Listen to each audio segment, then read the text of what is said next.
Chapter 91. Escape. Licking his lips, Sonny cautiously said, "It's not as you think, Neff. We've been caught in a trap by the Soul Tree. It's not benevolent. It's not protecting us. In fact, it's doing the opposite. If we don't leave this island, we'll become its slaves, forever, or until it finds someone stronger and devours us." She tilted her head and looked at him with an unreadable expression. "Come on, Nephis. Remember, we've talked about this already. This whole thing was your idea to begin with."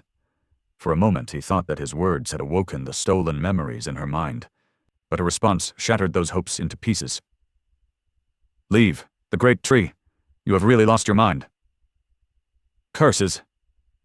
Changing Star raised her sword and said in a tone that made Sonny tremble, "Let Cassie go, now." He hesitated, thinking about the best course of action. Then he carefully placed the blind girl on the ground. "All right, I did. See? Now listen to me, I have something very important to tell you."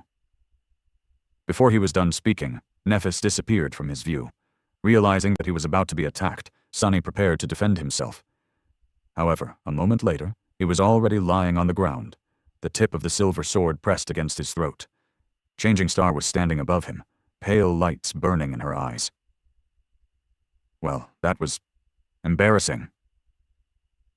All his training, all the experience he had won in countless bloody battles, all the power he had gained. Sonny had really thought that he stood a decent chance of standing his ground in a fight against Nephis, maybe even reaching a tie. But in the end, he had only lasted a second. One would be tempted to call this shameful display a premature capitulation. "Nice one, idiot. Now stop fooling around and focus." Feeling the cold steel touching his skin, Sonny tried to move as little as possible. He was pretty sure that Changing Star wouldn't just kill him in cold blood, but it was still better to not give her any reasons to do something drastic. After all, Neff's mind was not all there. Looking up at her cold, indifferent face, Sonny strained his vocal cords and shouted in exasperation, "Ooh, Aster, Song, Vale!" Nephis's hand trembled, making a drop of blood roll down his neck. Her eyes opened wide, full of surprise and shock. Then, a dark expression appeared on her face. Pressing slightly on the sword, she took a step forward and pierced him with a burning gaze. When she spoke, her voice was trembling with suppressed emotions. How do you know these names? Who are you?" Sonny blinked, equally as surprised by her reaction. He had thought that these weird words were just a part of some code to jog her memory awake, but as it turned out, they were not. Aster, Song, Vale, what the hell does it mean? What can make Nephis lose her cool? It has to be something important. Trying to stay as still as possible, he cautiously glanced at the blade of the sword and honestly answered, "I didn't even know that these were names. It's just what you told me to tell you in case you forget what had to be done. You said if I tell you this, you'll listen to me." Nephis stared at him, a shadow of doubt appearing on her face for a split second. It was gone almost instantly, replaced by grim determination. Gritting her teeth, she snarled, "Which domain do you belong to?" Sonny had no clue what she wanted him to say. So he just asked, "What's a domain?" She grinned, a maniacal glimmer appearing in her eyes. This was very unlike calm, composed Nephis. If Sonny didn't know better, he would think that a completely different person was standing in front of him. A person that was much more unpredictable and dangerous. Meanwhile, Neph said, "Don't pretend to..." Suddenly she stumbled, then frowned. It seemed as though Sonny's question touched something in Changing Star's mind, causing a chain reaction. A few seconds passed, each turning her frown deeper. Slowly, the familiar poised calmness returned to her eyes. It didn't seem as though she had remembered everything, but just as Nephis had promised, it seemed enough to make her listen to what Sonny had to say.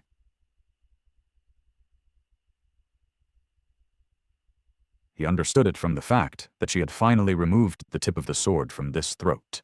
She even helped him stand up. Looking at Sonny with a strange expression, she then said, "I really told you those words?" Rubbing his slightly cut neck, he simply nodded. Bloodweave was already busy repairing the damage to his skin. Nephis looked down, then closed her eyes for a few moments. When she opened them again, they were full of resolve. What do I need to do? Sunny really wanted to ask her about the meaning of the 3 mysterious names, but decided against it. They had to hurry. Ask Cassie to summon her staff, then get her into the boat. Dismissing her sword, Changing Star glanced at him for the last time and walked toward her friend. Somehow, Nephis had managed to talk Cassie into following her and boarding the ghastly vessel. She probably had to lie about a lot of things, but Sunny didn't want to ask, afraid that his flaw would ruin everything.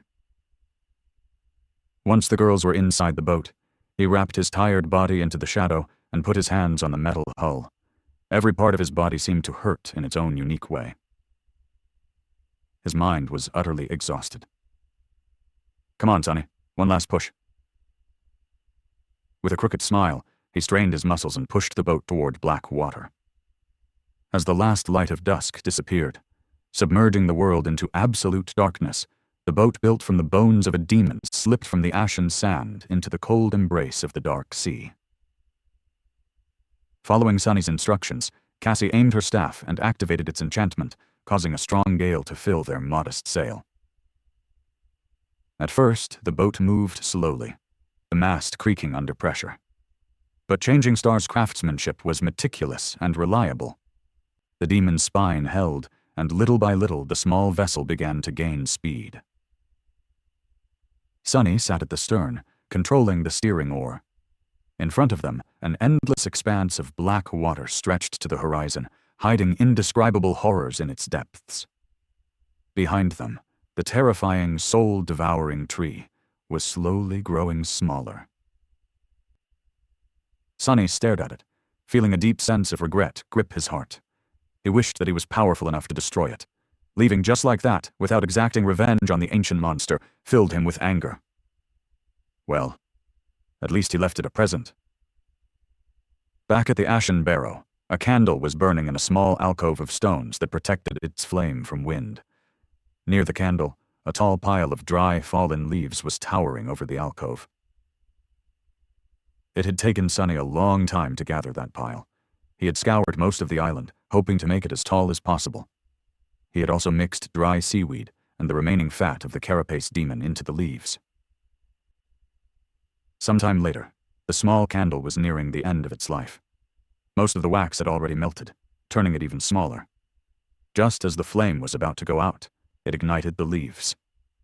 After a few seconds, a massive, searing bonfire ignited in the middle of the island, illuminating the scarlet leaves of the evil tree. Almost instantly, the black waters surrounding the island surged with movement. Sunny was already too far away to see any of it. He didn't know if the creatures of the dark sea would be able to obliterate the Soul Devourer. He strongly doubted that the ancient fiend was that easy to destroy. However, with the carapace demon dead, and the 3 humans meant to replace him gone, there was no one on the island to protect the gluttonous tree. Perhaps it would be seriously harmed, at least. For now, it was the best he could do. Looking back in the direction of the Ashen Barrow, Sunny gritted his teeth and thought, "One day, I will become powerful enough to destroy that tree, these monsters, and anyone else who would dare to stand in my way. One day I will become powerful enough to never be afraid again, of anyone or anything. Instead, all of them will fear me." He didn't notice that, just as he was thinking these words, Cassie suddenly raised her head and turned in his direction. On her face, a dark expression appeared, soon erased by uncertainty and doubt.